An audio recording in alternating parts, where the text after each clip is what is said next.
ঈদে ঘরমুখো মানুষের চাপ বাড়াতে ইতিমধ্যে বাড়তে শুরু করেছে পাটুরিয়া ফেরিঘাটে। এ বিষয়ে বিস্তারিত জানাতে পাটুরিয়া ফেরিঘাট থেকে সরাসরি যুক্ত হচ্ছেন আমাদের প্রতিনিধি মোহাম্মদ সুজন খন্দকার।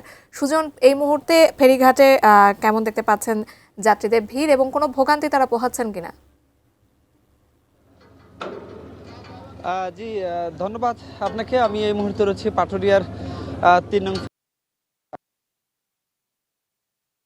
ছুটির আজকেই কিন্তু শুরু হয়েছে। সকাল থেকে কিন্তু পাটুরিয়া দৌলতদিয়া নৌরুটে যাত্রীদের তেমন কোনো চাপ না থাকলেও বেলা বাড়ার সাথেই কিন্তু চাপ বাড়তে শুরু করে। আমি দেখেছি যে এই যে এখন কিন্তু পর্যাপ্ত চাপ, বিশেষ করে যাত্রীবাহী বাসে, ফেরিতে এবং লঞ্চে কিন্তু উপচে পড়া ভিড় আমি লক্ষ্য, বিশেষ করে বেলা ১টার পর থেকে। এবং এ বিষয় নিয়ে আমি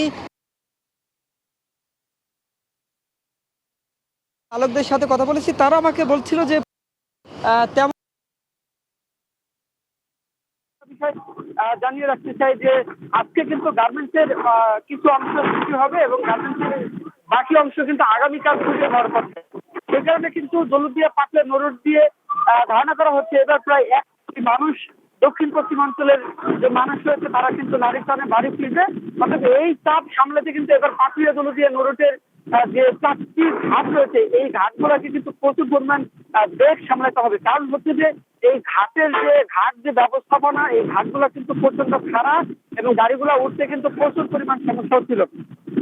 সব মিলিয়ে যদি বলি, যেহেতু বিকেল অর্থাৎ সন্ধ্যা নাগাদ কিন্তু দৌলতদিয়ার এই নৌরুটে কিন্তু উপচে পড়া ভিড় হবে, বিশেষ করে নারীর টানে সমস্ত মানুষ বাড়ি ফিরবে তাদের জন্য। এবং এই সাথে আমি পুলিশ প্রশাসনের সাথে কথা বলছি, তারা বলছে যে ঘাটে পর্যাপ্ত নিরাপত্তা ব্যবস্থা জোরদার করা হয়েছে, বিশেষ করে মলম পার্টি বা অন্য যারা দুষ্কৃতী রয়েছে তারা যাতে কোনোভাবেই নারী টানে যে সমস্ত মানুষ বাড়ি ফিরবে তাদের জন্য কোনো বাধা সৃষ্টি করতে না পারে, তাদেরকে যদি কোনো বিপদে ফেলতে না পারে, এমন ভাবে কিন্তু জেলা পুলিশ কাজ করছে।